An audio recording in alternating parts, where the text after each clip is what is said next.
বিটিআৰত যুঁজ, দিছপুৰত বন্ধুত্ব। বিটিআৰত যিমান দপদপনি, দিছপুৰত সিমান মৌনতা।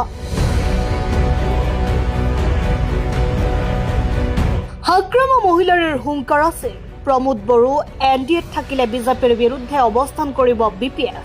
কিন্তু আজিৰ ৰাজনীতিয়ে প্ৰমাণ কৰিলে যে সকলো এটা মুদ্ৰাৰে ইপিঠি সিপিঠি। কি বিপিএফ, কি ইউপিপিএল। কাৰো সাহস নাই বিজেপিৰ বিৰুদ্ধে মুখ খোলাৰ। প্ৰকৃততে অসমত এতিয়া বিৰোধী বুলিবলৈ কোনো নাই। সকলোৰে গন্তব্যস্থান এতিয়া বিজেপিৰ বৰঘৰ। মুখত বিৰোধিতা, কামত সমৰ্থন। বিটিচিত হাগ্ৰামা মহিলাৰী আৰু প্ৰমোদ বড়োৰ মাজত চলি থকা কন্দলে জনসাধাৰণক ভাবিবলৈ বাধ্য কৰিছিল যে তেওঁলোক ঘূৰ শত্ৰু।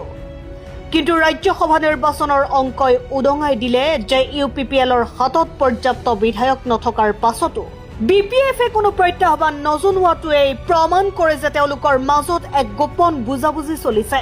অসমৰ ৰাজনীতিত বিজেপিয়ে এনে এক স্থিতি গ্ৰহণ কৰিছে য'ত বিপিএফ আৰু ইউপিপিএল দুয়োটাই দল তেওঁলোকৰ ওপৰত নিৰ্ভৰশীল।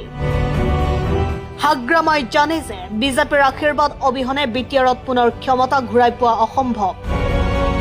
আনহাতে প্ৰমোদ বড়োৰ বাবে বিজেপিৰ সংগ অবিহনে চকী বচাই ৰখাটো কঠিন। বিৰোধীহীন অসমৰ পৰিকল্পনা অকল বিপিএফ ইউপিপিএলেই নহয়, AIUDFৰ পৰা আৰম্ভ কৰি অন্যান্য আঞ্চলিক শক্তিসমূহে এতিয়া বিজেপিৰ বিৰুদ্ধে মাতিবলৈ ভয় কৰে। ৰাজ্যসভাৰ এখন আসনৰ বাবে যি প্ৰতিযোগিতা হ'ব লাগিছিল সেয়া বিনা যুঁজে বিজেপি মিত্ৰজোঁটৰ হাতত অৰ্পণ কৰাটোৱে ৰাজ্যৰ গণতান্ত্ৰিক বিৰোধী পক্ষৰ শোচনীয় অৱস্থাকে সূচাইছে। বিপিএফ ইউপিপিএল একেই বিজেপিৰ বি টিম নেকি? প্ৰমোদ বড়োক বাধা দিয়াৰ সলনি পথহে প্ৰশস্ত কৰিলে বিপিএফে।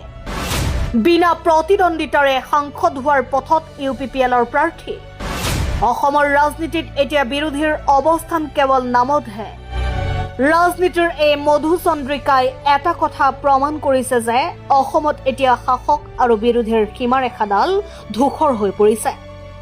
হাগ্ৰামা মহিলাৰীৰ হুংকাৰ এতিয়া কেৱল জনতাক দেখুওৱা এখন নাটক নেকি? কিয়নো দিনৰ শেষত সকলোৱে যেন বিজেপিৰ আশীৰ্বাদ বিচাৰি শাৰী পাতিছে। ৰাজ্যসভা নিৰ্বাচনে উদঙাই দিলে অসমৰ এই বিৰোধীহীন ৰাজনীতিৰ নগ্ন স্বৰূপ।